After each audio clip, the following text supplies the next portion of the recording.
ଦ୍ୱିତୀୟ ରାଜାବଳୀ 13 ପର୍ବ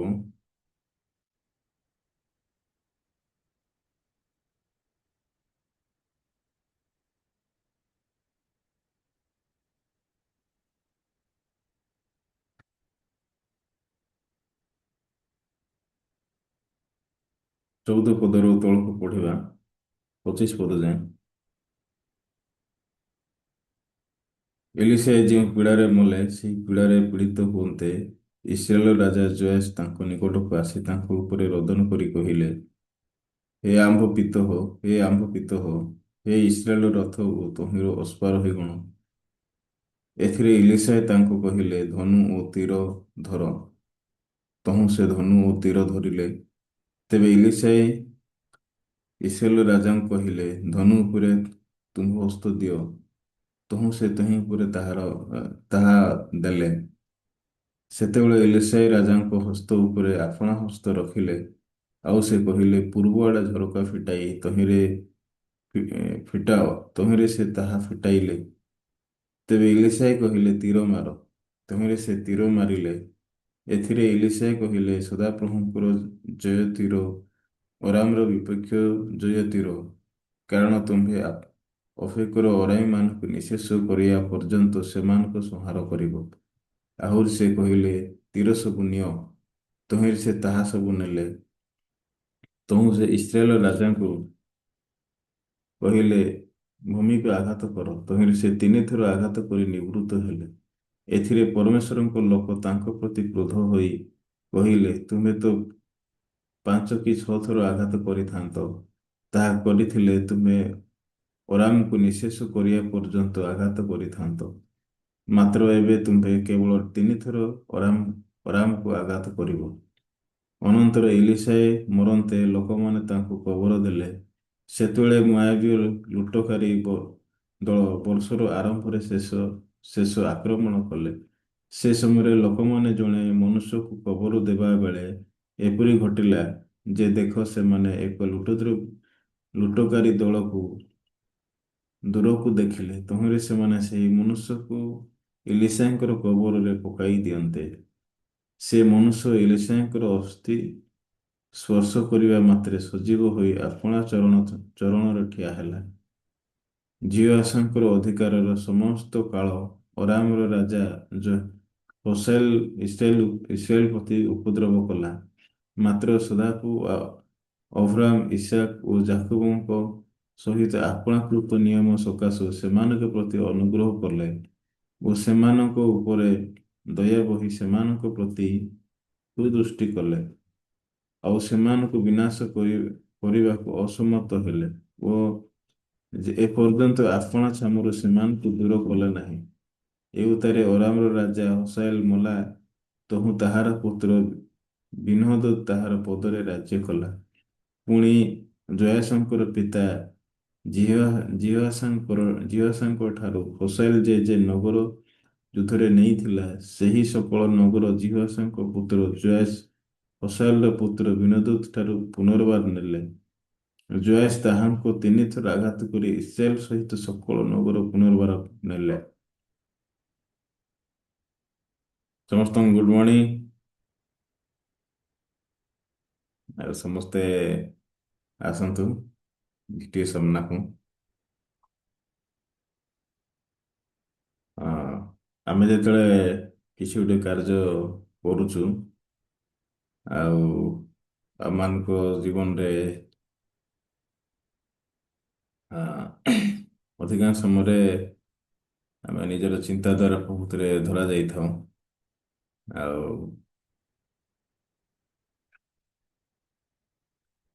ଚିନ୍ତାକୁ ନେଇକି ଆମେ ବଞ୍ଚିଥାଉ, କେମିତି ଏଟାକୁ ପୁରା କରିବି, କେମିତି ହବ କହିକି। କିନ୍ତୁ ପରମେଶ୍ୱର ହେଉଛନ୍ତି ପ୍ରତିଜ୍ଞାକାରୀ, ଯିଏକି ଆମମାନଙ୍କୁ ପ୍ରତିଜ୍ଞା ଦେଇ ଆସନ୍ତି। ତ ସେ ଆମ ଲାଇଫରେ ପ୍ରତିଜ୍ଞା ଦ୍ୱାରା ସଦାବେଳେ କାମ କରିବା ପାଇଁ ଚାହାନ୍ତି। ସେଥିପାଇଁ ପରମେଶ୍ୱର ଆମମାନଙ୍କୁ କେବେ ମଧ୍ୟ ଦେଖନ୍ତି ନାହିଁ, ଆଉ କି ଆମମାନଙ୍କୁ କେବେ ମଧ୍ୟ ପରମେଶ୍ୱର ପ୍ରାଧାନ୍ୟ ଦିଅନ୍ତି ନାହିଁ। କିନ୍ତୁ ପରମେଶ୍ୱର ଆମମାନଙ୍କୁ ସେ ଜାଗାରେ ରଖିଥାନ୍ତି ସଦାବେଳେ ପରମେଶ୍ୱରଙ୍କର ବାକ୍ୟ ପରମେଶ୍ୱରଙ୍କ ପ୍ରତିଜ୍ଞା ଉପରେ ଫୋକସ୍ କରୁ କହିକି। ସେଥିପାଇଁ ପରମେଶ୍ୱର ଏ ପ୍ରକାର ଭାବରେ ଆମମାନଙ୍କ ଲାଇଫରେ କାମ କରୁଛନ୍ତି। ତ ଗତ ସପ୍ତାହରେ ମଧ୍ୟ ଯେତେବେଳେ ଆମେ ବାକ୍ୟକୁ ଶୁଣୁଥିଲୁ ଆଉ ପରମେଶ୍ୱର କେମିତି ଆଉ ମାର୍ଥା ମରିୟମର ଲାଇଫରେ କାମ କରୁଛନ୍ତି ଆଉ ମୃତ ଲାଜାରକୁ ପ୍ରକୃତରେ ଉଠଉଛନ୍ତି ଜୀବିତ କରୁଛନ୍ତି। ମୃତ ଲାଜାର କେମିତି ଜୀବନ ପାଉଛି। ଯଦ୍ୟପି ମାର୍ଥା ମରିୟମର ହୃଦୟରେ ବିଶ୍ୱାସ ନଥିଲା କି ସେମାନେ ସମ୍ପୂର୍ଣ୍ଣ ହୃଦୟ ଦ୍ୱାରା ଯୀଶୁଙ୍କୁ ବିଶ୍ୱାସ କରୁନଥିଲେ, ତ ବାହିକ ଭାବରେ ଦେଖାଯାଉଥିଲେ ସେମାନେ ଯୀଶୁଙ୍କ ଉପରେ ନିର୍ଭର କରୁଛନ୍ତି, ଯୀଶୁଙ୍କୁ ବିଶ୍ୱାସ କରୁଛନ୍ତି, ଯୀଶୁଙ୍କୁ ଡାକୁଛନ୍ତି ଯେତେବେଳେ ଲାଜାର ପୀଡ଼ିତ ଅଛନ୍ତି। କିନ୍ତୁ ଯେତେବେଳେ ମାନେ ସମସ୍ୟା ଅଧିକରୁ ଅଧିକ ଯେତେବେଳେ ବଢୁଛି, ତ ଗୋଟେ ସମୟ ଅଛି ସେମାନେ ତାଙ୍କର ଲିମିଟ ଭିତରେ ପହଞ୍ଚୁଛନ୍ତି ଆଉ ତାଙ୍କର ଲିମିଟ ଯେତେବେଳେ ଅତିକ୍ରମ କରୁଛି ସେମାନେ ବିଶ୍ୱାସର ଲାଇଫ ଆଉ ବଞ୍ଚି ପାରୁନାହାନ୍ତି, ବିଶ୍ୱାସର କଥା କହିପାରୁନାହାନ୍ତି। ତ ସେମାନେ ବିଶ୍ୱାସର କଥା କହିବା ପରିବର୍ତ୍ତେ ଗୋଟେ ସମୟ ଆସୁଛି ସେମାନେ ଯୀଶୁଙ୍କୁ ଅଭିଯୋଗ କରିବା ପାଇଁ ଆସୁଛନ୍ତି। ସେଥିପାଇଁ ଯୀଶୁ ଯେତେବେଳେ ଦେଖିଲେ ମାର୍ଥା ମରିୟମଙ୍କର ହୃଦୟ, ଯୀଶୁ ସେମାନଙ୍କ ଆଡ଼କୁ ଯାଇନାହାନ୍ତି, ଯୀଶୁ ଗଲେ ନାହିଁ, କିନ୍ତୁ ଯୀଶୁ ସେମାନଙ୍କୁ ଗୋଟେ ବିଷୟକୁ କହିକି ପଠେଇଲେ ଆଉ ଏ ପୀଡ଼ା ମୃତ୍ୟୁ ନିମନ୍ତେ ନୁହେଁ ଈଶ୍ୱରଙ୍କର ଗୌରବ ନିମନ୍ତେ, ତୋ ଦ୍ୱାରା ଈଶ୍ୱରଙ୍କ ପୁତ୍ର ଗୌରବ ପ୍ରାପ୍ତ ହୁଅନ୍ତି। ତ ଏ ପ୍ରକାର ଭାବରେ ଯୀଶୁ ସେମାନଙ୍କ ଆଡ଼କୁ ବାକ୍ୟ ପଠାଉଛନ୍ତି ଆଉ ଯୀଶୁ ଯାଉନାହାନ୍ତି, 2 ଦିନ ଡେରି କଲେ ଲେଖା ଅଛି। ଠିକ୍ 4 ଦିନ ପରେ ଯେତେବେଳେ ଯୀଶୁ ପହଞ୍ଚିଲେ, ମାର୍ଥା ମରିୟମଙ୍କ ହୃଦୟରେ ବହୁତ ଯନ୍ତ୍ରଣା ଥିଲା, ବେଶୀ କଷ୍ଟ ଥିଲେ, ମାନେ ଯୀଶୁଙ୍କ ଆଡ଼କୁ ବହୁତ ଅଭିଯୋଗର ହୃଦୟ ନେଇକି ପରିପୂର୍ଣ୍ଣ ହେଇଥିଲେ। ତ ଯୀଶୁ ଯାଇକି ଯେତେବେଳେ ଶୁଣିଲେ, ମାର୍ଥା ଆସିଲା ଯୀଶୁଙ୍କୁ କହିଲା, ପ୍ରଭୁ ଯଦି ଆପଣ ଆସିଥାନ୍ତେ ହେଲେ ଲାଜାର ଆଜି ମରିନଥାନ୍ତା। ଆଜି କଣ ହବ ଆପଣ ଆସିଲେ? 4 ଦିନ ହେଲାଣି ଲାଜାର ପ୍ରକୃତିରେ ମରିଗଲାଣି, ସେ ସମାଧିରେ ରଖାଗଲାଣି, ତ ଏବେ କଣ ହବ କହିଲେ? ତ ଯୀଶୁ ଯେତେବେଳେ ବିଷୟକୁ ଶୁଣିଥିବେ ଯୀଶୁଙ୍କର ହୃଦୟକୁ ପ୍ରକାର ହୃଦୟ ଆସିଥିବ। ନିହାତି ଯୀଶୁ ପ୍ରକୃତରେ ଏମାନଙ୍କ ହୃଦୟ ବିଷୟରେ ଚିନ୍ତା କରିଥିବେ। ଆରେ ମାନେ କେତେ ବର୍ଷ ମୋର ଅନୁଗମନ କରିବେ, କେତେ ବର୍ଷ ମୋର ବାକ୍ୟକୁ ବିଶ୍ୱାସ କରିବେ, ଆଉ କେତେ ବର୍ଷ ଏମାନଙ୍କର ଚିନ୍ତାକୁ ଏମାନେ ପରିତ୍ୟାଗ କରିକି ବାକ୍ୟକୁ ନିର୍ଭର କରିବାର ଦୁନିଆକୁ ପ୍ରକୃତିରେ ଶିଖିବେ। ତ ଯୀଶୁ ପ୍ରକୃତିରେ ଦେଖୁଛନ୍ତି ମାର୍ଥା ପ୍ରକୃତିରେ ଆସିକି ଅଭିଯୋଗ ପ୍ରକୃତିରେ କରୁଛି। ଯୀଶୁ ଆଉ କଣ କହିବେ? ଯୀଶୁଙ୍କ ପାଖରେ କିଛି ୱାର୍ଡ ନଥିଲା।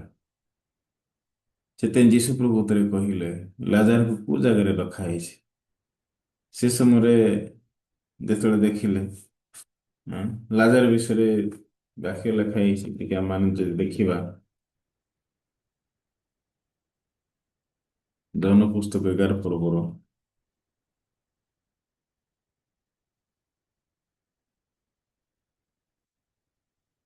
ଜନ ପୁସ୍ତକ 11 ପର୍ବ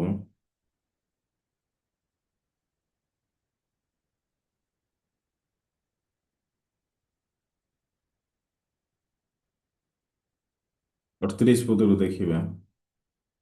ସେଥିରେ ଯୀଶୁ ପୁନର୍ବାର ଅନ୍ତରରେ ବିରକ୍ତ ହୋଇ ସମାଧି ନିକଟକୁ ଆସିଲେ। ତାହା ଗୋଟିଏ ଗୁହା, ପୁଣି ତାହା ମୁହଁରେ ଗୋଟାଏ ପଥର ଥିଲା। ଯୀଶୁ କହିଲେ, ଏହି ପଥର ଘୁଞ୍ଚାଇ ଦିଅ।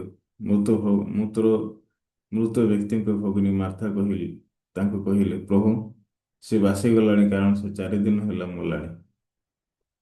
ତ ଏଇ ଜାଗାରେ ଯଦି ଦେଖିଲେ ଯୀଶୁ କଣ କହୁଛନ୍ତି? ଯୀଶୁ ଦେଖିଲେ ଅନ୍ତରରେ ବିରକ୍ତ ହେଲେ ଲେଖା ହେଇଛି। ଆଉ ଆସିଲେ ଆଉ ଦେଖିଲେ ତାଙ୍କୁ ସମାଧି ଭିତରେ ରଖାହେଇଛି, ପଥର ଉପରେ ରଖାହେଇଛି, ତାକୁ ଉଡ଼େଇ ଦିଆହେଇଛି। ଯୀଶୁ ଦେଖିଲେ ଆଉ କହିଲେ, ଏ ମୃତ ଲାଜାର ଉପରେ ଯୋଉ ପଥର ରଖାହେଇଛି ଏଟାକୁ ଘୁଞ୍ଚେଇ ଦିଏ ବୋଲି କହିଲେ। ମାର୍ଥା କହିଲା, ପ୍ରଭୁ ସେ ଭାସିଗଲାଣି, କାରଣ ସେ 4 ଦିନ ହେଲା ମଲାଣି। 40 ପଦରେ ଯୀଶୁ କଣ କହିଲେ? ଯୀଶୁ ତାଙ୍କୁ କହିଲେ, ଯଦି ତୁମେ ବିଶ୍ୱାସ କର ତାହେଲେ ଈଶ୍ୱରଙ୍କର ମହିମା ଦେଖିବ। ଏହା କଣ ମୁଁ ତୁମକୁ କହିଲି ନାହିଁ? ସେଥିରେ ସେମାନେ ପଥର ଘୁଞ୍ଚେଇ ଦେଲେ। ତ ମାର୍ଥା ମରିୟମଙ୍କର ହୃଦୟକୁ ଯଦି ଆମେ ଦେଖିବା କହିଲେ, ଏମାନଙ୍କର ହୃଦୟ ହେଉଛି ଗୋଟେ ପଥର ପରି ହୃଦୟ। ହୁଁ। ଯଦ୍ୟପି ଯୀଶୁ ତାଙ୍କ ସାମ୍ନାରେ ବି ଛିଡ଼ା ହେଇଛନ୍ତି, ଯୀଶୁ ତାଙ୍କ ସହିତ କଥୋପକଥନ କରୁଅଛନ୍ତି, ଯୀଶୁ ଚାହୁଁଛନ୍ତି ଲାଜର ପ୍ରକୃତିରେ ବାହାରିକି ଆସନ୍ତୁ, କିନ୍ତୁ ମାର୍ଥାର ହୃଦୟକୁ ଦେଖିଲେ ଇଏ ଯୀଶୁଙ୍କୁ ବର୍ତ୍ତମାନ ପର୍ଯ୍ୟନ୍ତ ଅଭିଯୋଗ କରୁଛି, ଏବେ କଣ ହବ ବୋଲି କହୁଛି। ତ ବେଳେବେଳେ ଆମେ ପରିତ୍ରାଣ ପାଇଲା ପରେ ମଧ୍ୟ ଆମେ ନିଜର ଜୀବନକୁ ନେଇକି ଆମେ କଣ କେମିତି ଭାବୁଛେ, ମୋର ଲାଇଫରେ କଣ ହବ ଭାବୁଛୁ, ମୋର ଫ୍ୟୁଚର କଣ ହବ ଭାବୁଛୁ। Yeah? ତ ଆମେ ସମସ୍ୟାକୁ ସମ୍ମୁଖୀନ ହେବା ପାଇଁ ଚାହୁଁନୁ, କି ପରିସ୍ଥିତି ଆମ ଜୀବନରେ ଆସୁ ବୋଲି ଆମେ ଇଚ୍ଛା କରୁନୁ, କିନ୍ତୁ ପରିସ୍ଥିତି ସମସ୍ୟାକୁ କିଏ ଦଉଛି? ଆମ ଜୀବନରେ କଷ୍ଟ ପ୍ରକୃତିରେ କିଏ ଆଣୁଛି?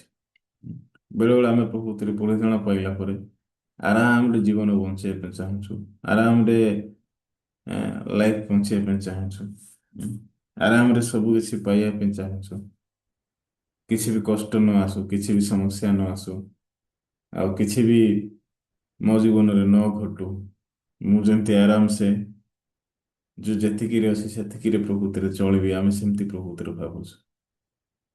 କିନ୍ତୁ ପରମେଶ୍ୱରଙ୍କର ଇଚ୍ଛା ଆମେ କେବେ ଖୋଜୁନୁ, ପରମେଶ୍ୱର କାହିଁକି ଆମମାନଙ୍କୁ ଏ ପ୍ରକାର ପରିସ୍ଥିତି ପ୍ରକୃତିରେ ଦେଇଛନ୍ତି, ଏ ପ୍ରକାର ସମସ୍ୟା କାହିଁକି ଆମମାନଙ୍କ ଲାଇଫରେ ଆଣି ଆସନ୍ତି, ଆମେ କେବେ ବି ପ୍ରକୃତିରେ ଖୋଜୁନୁ। ଉପଦେଶକ ପୁସ୍ତକରେ ଗୋଟେ ବାକ୍ୟ ଅଛି, ଯଦି ଆପଣମାନେ ଦେଖିବେ ଉପଦେଶକ ପୁସ୍ତକ, ଉପଦେଶକ 7 ପଦର, ଏ 7 ପର୍ବର 14 ପଦ ବାକ୍ୟରେ ଲେଖା ହେଇଛି, ସୁଖ ସମୟରେ ଆନନ୍ଦିତ ହୁଅ, ଦୁଃଖ ସମୟରେ ବିବେଚନା କର, ମନୁଷ୍ୟ ଭବିଷ୍ୟତରେ ଯାହା ଘଟିବ ତାହା ଯେପରି ସେ ନ ଜାଣିପାରେ, ଏଥିପାଇଁ ପରମେଶ୍ୱର ସୁଖ ଓ ଦୁଃଖକୁ ପାଖେ ପାଖେ ରଖିଅଛନ୍ତି। ତ ପରମେଶ୍ୱର କଣ କହୁଛନ୍ତି? ସୁଖ ସମୟରେ ଆନନ୍ଦ କର, ଦୁଃଖ ସମୟରେ ବିବେଚନା କର ଲେଖା ହେଇଛି। ତ ପ୍ରଭୁ କାହିଁକି ଦୁଃଖ ସମୟରେ ଚିନ୍ତା କରିବା ପାଇଁ କହିଲେ? ଉଁ? ତ ଦୁଃଖ ସମୟ ହେଉଛି ଗୋଟେ ସମୟ ଯୋଉଟା କି ଆମେ ପ୍ରଭୁଙ୍କୁ ଭେଟି ପାରବା। ଦୁଃଖ ସମୟ ହେଉଛି ଗୋଟେ ଜାଗା ଯୋଉଟା କି ଆମେ ନିଜର ହୃଦୟକୁ ନମ୍ର କରିପାରିବା। ଦୁଃଖ ସମୟ ହେଉଛି ଗୋଟେ ଜାଗା ସତରେ ଆମେ ନିଜ ବିଷୟରେ ଆବିଷ୍କାର କରିପାରିବା। ମୁଁ କିଏ? ମୋର ଜୀବନ କଣ? ସତରେ ମୁଁ କୋଉ ପ୍ରକାର ଲାଇଫ ପ୍ରକୃତିରେ ବଞ୍ଚୁଅଛି। ତ ଦୁଃଖ ସମୟରେ ଆମେ ପ୍ରଭୁଙ୍କୁ ଭେଟି ପାରିବା। ସେଥିପାଇଁ ପରମେଶ୍ୱର କହିଲେ ଦୁଃଖ ସମୟରେ ବିବେଚନା କର କହିଲେ। ତ କୋଉ ଲୋକ ବିବେଚନା କରିକି ବଞ୍ଚିବ? କୋଉ ଲୋକ ପ୍ରଭୁଙ୍କର ନିକଟବର୍ତ୍ତୀ ହବ? ସତରେ ଯିଏ ଦୁଃଖଗ୍ରସ୍ତ ଉପରେ ଅଛି, ଯିଏ ପ୍ରକୃତିରେ ଭାରଗ୍ରସ୍ତରେ ପ୍ରକୃତିରେ ଅଛି, ଯୋଉ ଲୋକ ନିଜର ସମସ୍ୟା ନିଜେ ସମାଧାନ କରିପାରୁନାହିଁ, ସେ ସତରେ ପ୍ରାକ୍ଟିକାଲି ସେ ପରମେଶ୍ୱରଙ୍କୁ ପ୍ରକୃତିରେ ଭେଟିବ। ସେଥିପାଇଁ ପରମେଶ୍ୱର ଦୁଃଖ ସମୟରେ ବିବେଚନା କରିବା ପାଇଁ କହିଲେ। ମନୁଷ୍ୟ ଭବିଷ୍ୟତରେ ଯାହା ଘଟିବ ସେ ତାହା ଯେପରି ସେ ଜାଣି ନପାରେ ଲେଖା ହେଇଛି। ତ ମନୁଷ୍ୟ ଭବିଷ୍ୟତରେ କଣ ଘଟିବ ସେ ଜାଣିନାହିଁ। ଗୋଟେ ଘଣ୍ଟା ପରେ ମନୁଷ୍ୟ ଲାଇଫରେ କଣ ହବ ସେଟା ବି ଜଣା ନାହିଁ। 5 ମିନିଟ ପରେ ମନୁଷ୍ୟ ଜୀବନରେ କଣ ଆସିବ ମନୁଷ୍ୟ ସେଟା ବି ଜାଣିନାହିଁ। ମନୁଷ୍ୟ ସେତିକି ଯଦି ଜାଣିଥାନ୍ତା ହେଲେ ମନୁଷ୍ୟ ନେଇକି ତାର ମୃତ୍ୟୁ ପିରିୟଡରେ ସେ କେବେ ପରିଶ୍ରମ କରିନଥାନ୍ତା, ବିଶ୍ରାମ କରିଥାନ୍ତା। କିନ୍ତୁ ମନୁଷ୍ୟ ଯେହେତୁ ଜାଣିନାହିଁ ମୋର ଜୀବନ କଣ ହବ କହିକି, ସେଥିପାଇଁ ମନୁଷ୍ୟ ନାହିଁକି ଶେଷ ପର୍ଯ୍ୟନ୍ତ ପରିଶ୍ରମ କରୁଛି, ଶେଷ ପର୍ଯ୍ୟନ୍ତ ନିଜର ଚିନ୍ତାକୁ ନିର୍ଭର କରୁଛି, ଶେଷ ପର୍ଯ୍ୟନ୍ତ ନିଜ ଉପରେ ଭରସା ପ୍ରକୃତିରେ ରଖୁଛି। କିନ୍ତୁ ବାଇବଲ କଣ କହୁଛି? ପରମେଶ୍ୱର କଣ କହୁଛନ୍ତି? ମନୁଷ୍ୟ ଯେପରି ମନୁଷ୍ୟକୁ ଭବିଷ୍ୟତରେ ଯାହା ଘଟିବ ତାହା ଯେପରି ସେ ଜାଣି ନପାରେ ଲେଖା ହେଇଛି। ତାମାନେ ପରମେଶ୍ୱର ମନୁଷ୍ୟକୁ ନେଇକି ଏ ଜ୍ଞାନ ଦେଇନାହାନ୍ତି ଯେ ମନୁଷ୍ୟ ଶେଷ ପର୍ଯ୍ୟନ୍ତ ତାର ଭବିଷ୍ୟତ ବିଷୟରେ ଜାଣିବ ନାହିଁ। କାହିଁକି ଜାଣିବ ନାହିଁ?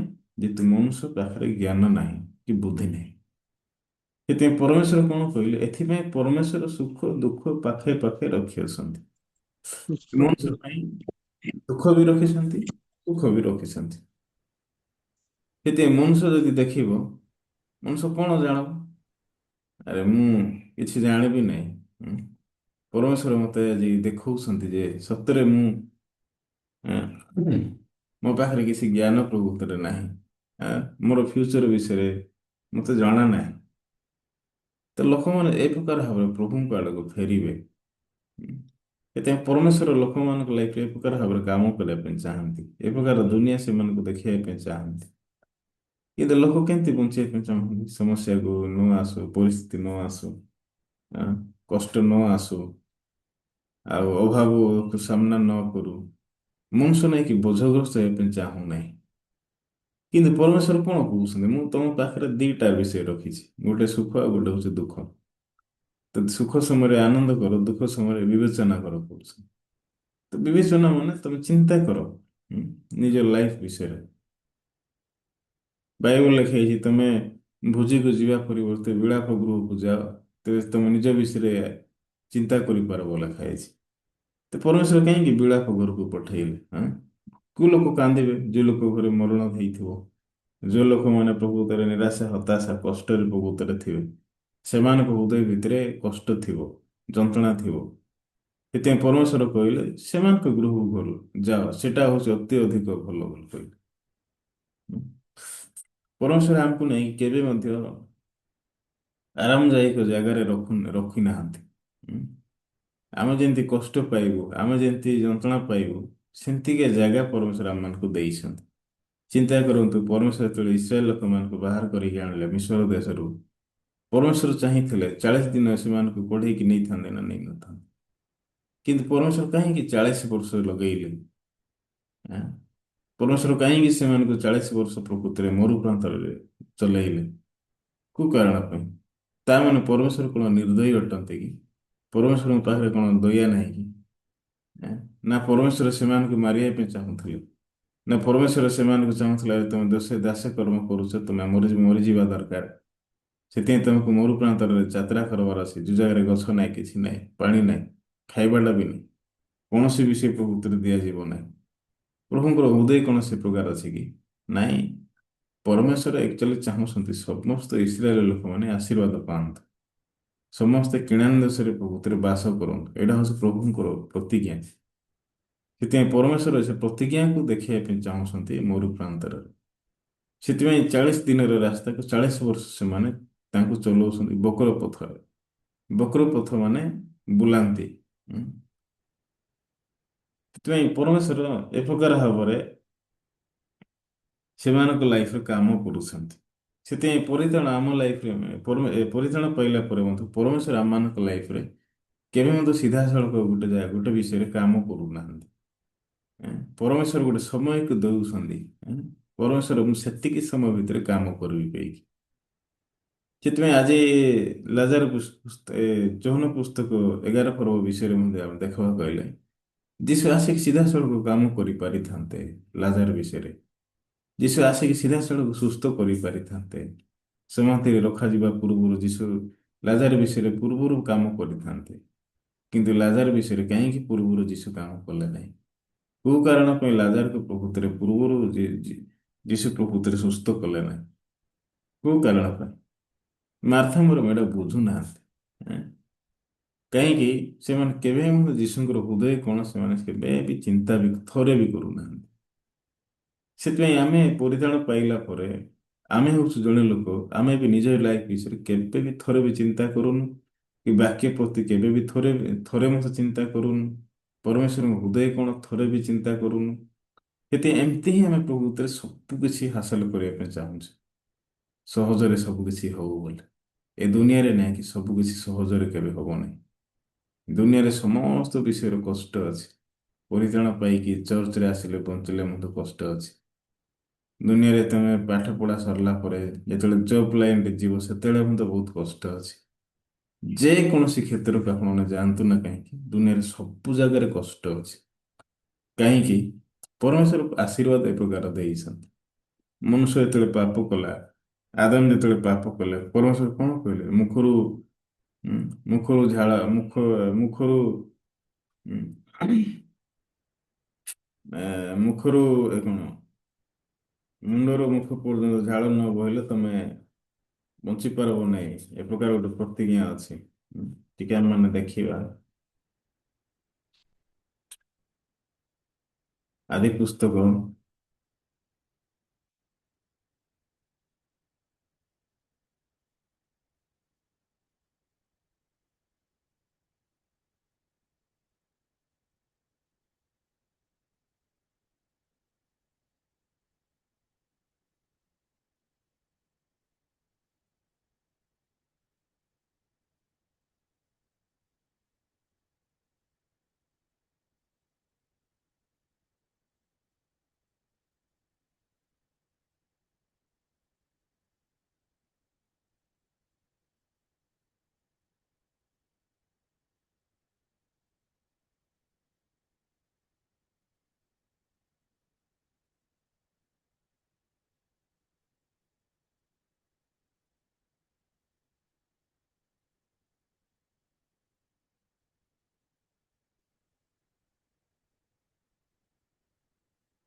ଆଜି ପୁସ୍ତକ 3ର 19 ପଦ ଟିକେ ଦେଖିବା।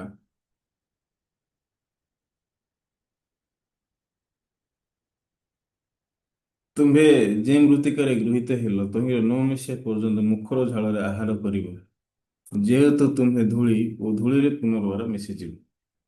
ତ ଏ ଜାଗାରେ ପ୍ରଭୁ କଣ କହିଲେ? ଆଁ? ଯେହେତୁ ତୁମ୍ଭେ ହଉଛ ଧୂଳି, ଧୂଳିରେ ପୁନର୍ବାର ମିଶିବ, ମିଶିବା ପର୍ଯ୍ୟନ୍ତ ମୁଖର ଝାଳରେ ଆହାର କର ବୋଲି ଲେଖା ହେଇଛି। ତ ପରମେଶ୍ୱର କଣ ଆଦମକୁ କହିଲେ?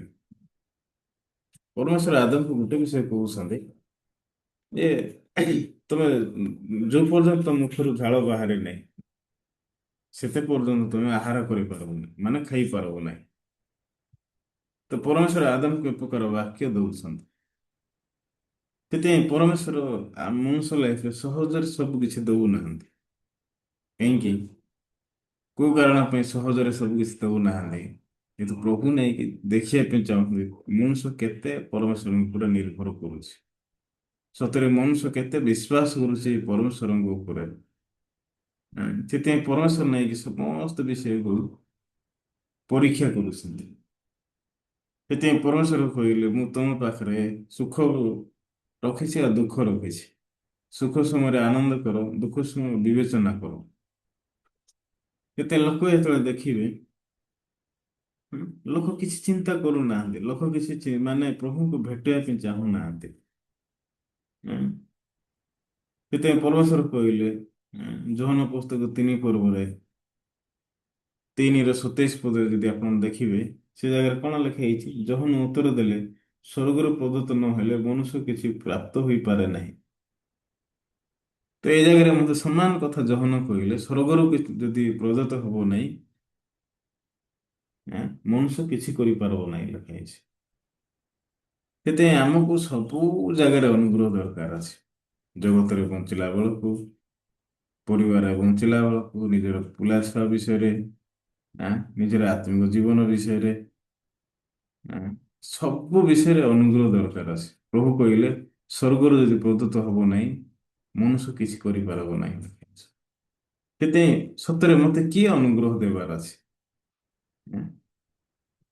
ପରିତ୍ରାଣ ପାଇଲି ତାର ଅର୍ଥ କଣ ମୋ ଲାଇଫରେ ସବୁ ବିଷୟ ଇଜି ହବ କି? ନାଇଁ।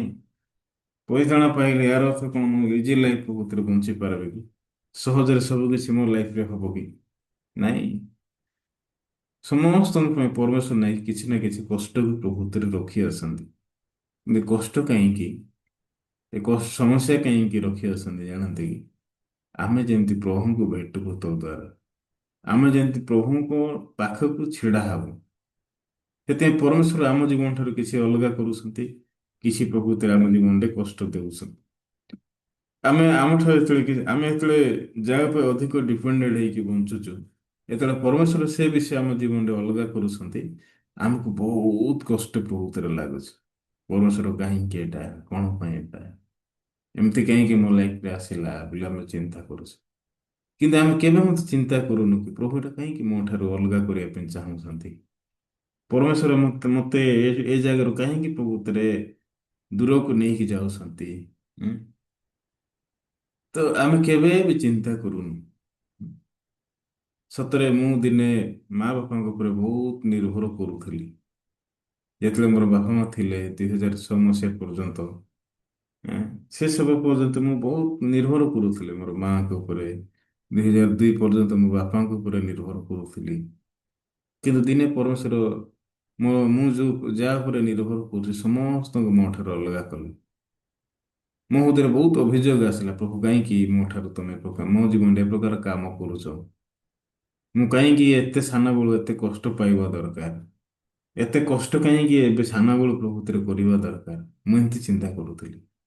କିନ୍ତୁ ଦିନେ ପରମେଶ୍ୱର ମତେ ଦେଖେଇଲେ, ଯେତେବେଳେ ମୁଁ ପରିତ୍ରାଣ ପାଇଲି, ପରମେଶ୍ୱର ମତେ କହିଲେ ମୁଁ ତୋ ପାଖରେ ଦୁଃଖ ସୁଖକୁ ରଖିଛି। ତୁ ସୁଖ ସମୟରେ ଆନନ୍ଦ କରେ, ଦୁଃଖ ସମୟରେ ବିବେଚନା କରେ। ତାର ଅର୍ଥ ପ୍ରଭୁ ମତେ କହିବାକୁ ଚାହିଁଲେ ଯେ ଏବେ ତୋର ଜୀବନରେ ତୁ ଚିନ୍ତା କରେ। ଆଁ? ତୁ ଏବେ ଚିନ୍ତା କରେ, ବିବେଚନା କରେ, ତେବେ ତୁ ତୋର ଲାଇଫ ବିଷୟରେ ଚିନ୍ତା କରିପାରିବୁ।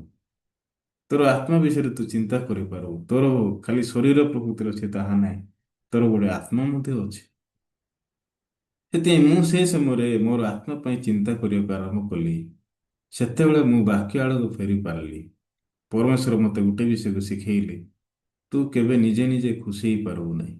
ନିଜର ଲାଇଫ ନିଜେ ପ୍ରକୃତିରେ ତୁ ତିଆରି କରିପାରିବୁ ନାହିଁ। ସେଥିପାଇଁ ତୋ ପାଇଁ ମୁଁ ସୁଖ ବି ଦେଇଛି, ଦୁଃଖ ବି ଦେଇଛି। ତୁ ଗୋଟେ ସମୟ ଅଛି ତୁ ଖୁସି ହେଇପାରିବୁ, ଗୋଟେ ସମୟ ଅଛି ତୁ ଦୁଃଖ କରିପାରିବୁ। କିନ୍ତୁ ଏହାର ଅର୍ଥ ନାହିଁ ମୁଁ ତୋତେ ସମ୍ପୂର୍ଣ୍ଣ ପରିତ୍ୟାଗ କରିଅଛି। ଏହାର ଅର୍ଥ ନାହିଁ ମୁଁ ତୋତେ ସମ୍ପୂର୍ଣ୍ଣ ପରିତ୍ୟାଗ କରିଛି ଆଉ ତୋ ଲାଇଫରେ କିଛି କାମ କରିବି ନାହିଁ। ହଁ ମୁଁ ତୋ ଲାଇଫରେ କାମ କରିବି, କିନ୍ତୁ ସେତେବେଳେ ଯେତେବେଳେ ତୁ ମୋ ଉପରେ ଡିପେଣ୍ଡେଡ ହବୁ, ମୋ ଉପରେ ନିର୍ଭର ଯେତେବେଳେ କରିବୁ, ସେତେବେଳେ ମୁଁ ତୋ ଲାଇଫରେ କାମ କରିବି। ଦିନେ ପ୍ରକାର ଭାବରେ 2012 ମସିହାରେ ପରମେଶ୍ୱର ମୋ ସହିତ କଥାବାର୍ତ୍ତା ହେଲେ। ମୁଁ ପରମେଶ୍ୱର ଦାସଙ୍କ ଦ୍ୱାରା ଏ ପ୍ରକାର ପ୍ରଭୃତିର ପ୍ରତିଜ୍ଞାକୁ ପାଇଲି। ସେତେବେଳେ ପରମେଶ୍ୱର ମୋର ସମସ୍ତ ଜୀବନରେ ବିଶ୍ରାମକୁ ମୋତେ ଦେଉଛନ୍ତି। 2015 ମସିହାରେ ମୁଁ ମିଶନ ସ୍କୁଲକୁ ଆସିଲି। 2015 ମସିହା ହେଉଛି ଗୋଟେ ବର୍ଷ, ଯୋଉ ବର୍ଷ କି ସତରେ ମୁଁ ବେଶୀ ଆଶୀର୍ବାଦ ପାଇଅଛି। ସେ ବର୍ଷ ଠାରୁ ଆଜି ପର୍ଯ୍ୟନ୍ତ ସତରେ ମୋ ଲାଇଫରେ ବିଶ୍ରାମ ବାର ଅଛି। ସତରେ ପରମେଶ୍ୱର ଆମମାନଙ୍କୁ ଏ ପ୍ରକାର ଭାବରେ ଗୋଟେ ସମୟକୁ ରଖିଅଛନ୍ତି, ନିର୍ଦ୍ଦିଷ୍ଟ ସମୟ। ସେ ସମୟରେ ଯେତେବେଳେ ଆମେ ପହଞ୍ଚୁଛୁ, ପରମେଶ୍ୱର ଆମକୁ ବିଶ୍ରାମ ବାରକୁ ଭେଟଉଛନ୍ତି। ସେଥିପାଇଁ ପରିତ୍ରାଣ ପାଇବାଟା ମନୁଷ୍ୟ ଦ୍ୱାରା ନାହିଁ। ଆତ୍ମିକ ଜୀବନ ବଞ୍ଚିବାଟା ମନୁଷ୍ୟ ଦ୍ୱାରା ପ୍ରଭୁତ୍ୱର ହେଇପାରିବନି। ସେଥିପାଇଁ ପରମେଶ୍ୱର କଣ କଣ ଦେଖାନ୍ତି, ପରମେଶ୍ୱର କଣ କହିବା ପାଇଁ ଚାହାନ୍ତି? ଆରେ ତମେ ନିଜ ଉପରେ ନିର୍ଭର କର ନାହିଁ, ନିଜକୁ ଦେଖ ନାହିଁ। ନିଜକୁ ଦେଖିଲେ ତମେ ଜଣେ ଲୋକ ବେଶୀ କଷ୍ଟ ପାଇବ। ନିଜକୁ ଦେଖିଲେ ତମେ ଜଣେ ଲୋକ ବେଶୀ ଯନ୍ତ୍ରଣା ପ୍ରଭୃତିର ପାଇବ। କେବଳ ପରମେଶ୍ୱରଙ୍କୁ ଅନୁଗ୍ରହ ମାଗ, ପରମେଶ୍ୱରଙ୍କ ଉପରେ ନିର୍ଭର କରିକି ବଞ୍ଚ। ମୁଁ ତମର ମାଲିକ, ମୁଁ ତମକୁ କଢ଼େଇକି ନେବି, ମୁଁ ତମକୁ ଚାଳନା ଦେବି। ଆଁ ମୁଁ ମୁଁ ହଉଛି ତମ ଲାଇଫରେ କାମ କରିବା ପାଇଁ ପ୍ରସ୍ତୁତ ଅଛି। ତ ପରମେଶ୍ୱର ଏ ପ୍ରକାର ବିଷୟ ଆମମାନଙ୍କୁ ଦେଖେଇବା ପାଇଁ ଚାହାନ୍ତି। ସେଥିପାଇଁ ସତରେ ମନୁଷ୍ୟ କେତେବେଳେ ଖୁସି ହବ, କୋଉ ସମୟରେ ଖୁସି ହବ? ସତରେ ମନୁଷ୍ୟ ସବୁ ବିଷୟରେ ଏଁ, ଏ ମନୁଷ୍ୟ ଜୀବନରେ ସବୁ ବିଷୟ ଆଭେଲେବଲ ଥିବ, ତେବେ ମନୁଷ୍ୟ ଖୁସି ହବ କି? ନାଇଁ, କେବେ ବି ଖୁସି ହବ ନାହିଁ। ମନୁଷ୍ୟ ସେ ସମୟରେ ଖୁସି ହବ ଯେତେବେଳେ ଯୀଶୁଙ୍କ ସହିତ ଏକ ହବ। ବାଇବଲରେ ଏଫେସୀୟ ପୁସ୍ତକ 2 ପର୍ବର 14 ପଦରେ ଲେଖା ଅଛି। କଣ ଲେଖା ହେଇଛି? କାରଣ ସେ ତ ଆମମାନଙ୍କ ଶାନ୍ତି ଲେଖା ହେଇଛି। କାରଣ ସେ ତ ଆମମାନଙ୍କ ଶାନ୍ତି, ସେ ଶତ୍ରୁତା ସ୍ୱରୂପ ମଧ୍ୟବର୍ତ୍ତୀ ବିଚ୍ଛେଦ ପ୍ରାଚୀର ଭଗ୍ନ କରି ଉଭୟକୁ ଏକ କରିଅଛନ୍ତି। ତ ପରମେଶ୍ୱର ମନୁଷ୍ୟ ପାଇଁ କୋଉ ଜାଗାରେ ଖୁସି ରଖିଅଛନ୍ତି? ଯୀଶୁଙ୍କ ଭିତରେ। କାରଣ ସେ ତ ଆମମାନଙ୍କ ଶାନ୍ତି, ମାନେ ମୁଁ କେବଳ ଯୀଶୁଙ୍କ ଭିତରେ ହିଁ ଖୁସି ହେଇପାରିବି। ସେଥିପାଇଁ ଯୀଶୁ ଦିନେ ଆସିଲେ, ମୁଁ ମୁଁ ଆଉ ମୋ ମୋ ମୋ ଭିତରେ, ଆଜି ଈଶ୍ୱରଙ୍କ ଭିତରେ ଯୋଉ ପାଚିରି ଥିଲା, ପାଚିରିକୁ ଭାଙ୍ଗିଲେ ଲେଖା ହେଇଛି। ସେ ପାଚେରୀ କୋଉ ପ୍ରକାର ପାଚେରୀ? ପାପର ପାଚେରୀ।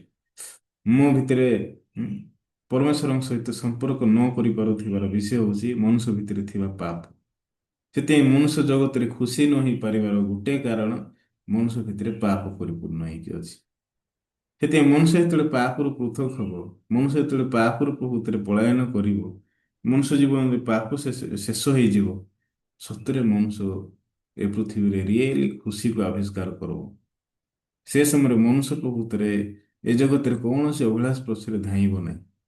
ସେ ସମୟରେ ମନୁଷ୍ୟ ପ୍ରକୃତିରେ କଣ କଣ ଚିନ୍ତା କରିବ ଜାଣିଛନ୍ତି? ଆରେ ମୁଁ କେତେ ଆଶୀର୍ବାଦ ଲୋକ, ପରମେଶ୍ୱର ମୋ ପାଇଁ କହିକି ଯୀଶୁଙ୍କୁ ପ୍ରକୃତିରେ କ୍ରୁଶରେ ଚଢ଼େଇଲେ। ମୁଁ କେତେ ଆଶୀର୍ବାଦ ଲୋକ ମୁଁ। ସେ ସମୟରେ ମନୁଷ୍ୟ ପାଖରେ କିଛି ନଥିବ, ଖାଲି ଧନ୍ୟବାଦର ହୃଦୟ ଥିବ। ପ୍ରଭୁ ବେଶୀ ଧନ୍ୟବାଦ କହିବ ସେ ସମୟରେ। ତ ସେ ସମୟରେ ମନୁଷ୍ୟ ଜୀବନ ସତରେ ଖୁସି ଆଇବ। ହୁଁ। ଏବେ ବର୍ଷା ହଉଛି। କ୍ରମାଗତ ଭାବରେ 3 ଦିନ 4 ଦିନ ହବ ବର୍ଷା ଚାଲିଛି।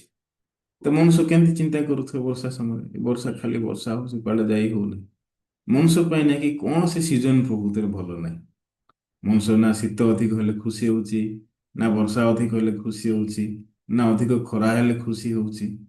ମନୁଷ୍ୟ କୋଉ ଜାଗାରେ ଖୁସି ହଉଛି? ମନୁଷ୍ୟ ନାହିଁ କି କୋଉ ଜାଗାରେ ବି ଖୁସି ହଉନାହିଁ।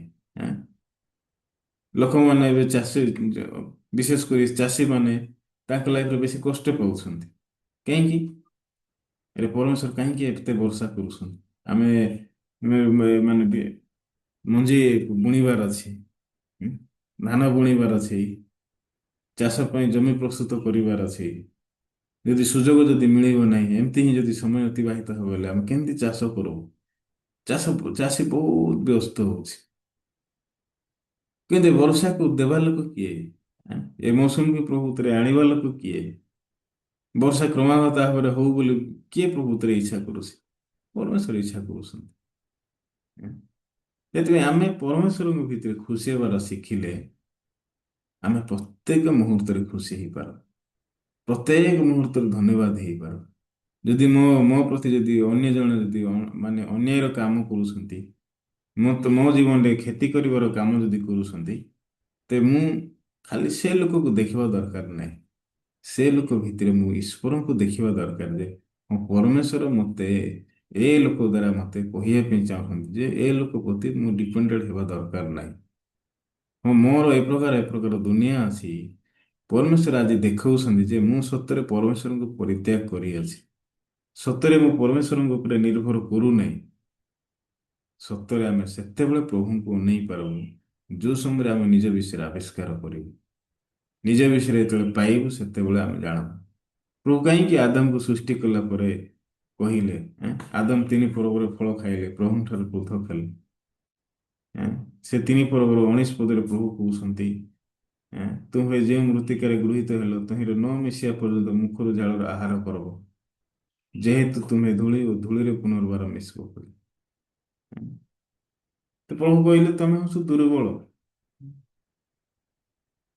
ଏଁ, ମୃତ୍ତିକାରେ ଗୃହୀତ ହେଲ ତହିଁରେ ନ ମିଶିବା ପର୍ଯ୍ୟନ୍ତ ମୁଖର ଝାଳରେ ଆହାର କରିବ ଲେଖାଇଛି।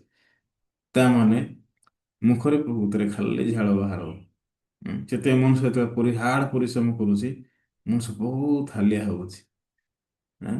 ଦେହ ସାରା ଝାଳ ଫୁଟୁଛି ମୁଖରୁ ଝାଳ ମୁଖରୁ ଝାଳ ଫୁଟିକି ତୁଣ୍ଡରେ ପ୍ରକୃତରେ ପଡୁଛି, ପାଟିରେ ପଡୁଛି। ମନୁଷ୍ୟ ପ୍ରକୃତରେ ସେ ସମୟରେ ଏମିତି କରୁଛି। ଏଇଟା କଣ? ପରମେଶ୍ୱର ପ୍ରତିଜ୍ଞା ଦେଇଛି ମନୁଷ୍ୟ ଏତିକି ପରିଶ୍ରମ କଲେ ଖାଇବ। କିନ୍ତୁ ତା ପୂର୍ବରୁ ଦେଖିଲେ ମନୁଷ୍ୟର ପରିଶ୍ରମ ନଥିଲା। ପରମେଶ୍ୱର ଆଦମ ହବାକୁ ଉଦ୍ୟାନ ମଧ୍ୟରେ ରଖିଥିଲେ। ଉଦ୍ୟାନ ଭିତରେ ସବୁ କିଛି ଥିଲେ। କିନ୍ତୁ ଯେତେବେଳେ ପ୍ରତିଜ୍ଞା ମନୁଷ୍ୟ ଭାଙ୍ଗିଲା, ବାକ୍ୟକୁ ଫିଙ୍ଗିଲା, ଶୈତାନର ସ୍ୱର ଯେତେବେଳେ ମନୁଷ୍ୟ ଶୁଣିଲା, ସେ ସମୟଠାରୁ ମନୁଷ୍ୟ ଜୀବନରେ ଏ ପ୍ରକାର ପ୍ରତିଜ୍ଞା ଆସିଲା। ଏଁ? ମୃତ୍ତିକାରେ ଗୃହୀତ ହେଲ ତହିଁରେ ନ ମିଶିବା ପର୍ଯ୍ୟନ୍ତ ମୁଖରୁ ଝାଳରେ ଆହାର କରବ ବୋଲି ଲେଖାଯାଇଛି। ଯେହେତୁ ତୁମେ ଧୂଳି ଓ ଧୂଳିରେ ପୁନର୍ବାର ମିଶିଯିବ ବୋଲି ଲେଖାଯାଇଛି। ଯଦି ଆମେ କାହା ପାଇଁ ଆଜି କାମ କରୁଛୁ? ନିଜ ଶରୀର ପାଇଁ କାମ କରୁଛୁ ନା ନିଜ ଆତ୍ମା ପାଇଁ କାମ କରୁଛୁ? ନିଜର ଶରୀର ପାଇଁ ଯଦି କାମ କରୁଛୁ ଏଇଟା ଶେଷ ହେଇଯିବ। କିନ୍ତୁ ମୁଁ ଯଦି ନିଜର ଆତ୍ମା ପାଇଁ କାମ କରୁଛି ହେଲେ ଏଇଟା କେବେ ଶେଷ ହବ ନାହିଁ। ସେଥିପାଇଁ ପରମେଶ୍ୱର କଣ ଦେଖିବା ପାଇଁ ଚାହାନ୍ତି, କଣ କହିବା ପାଇଁ ଚାହାନ୍ତି?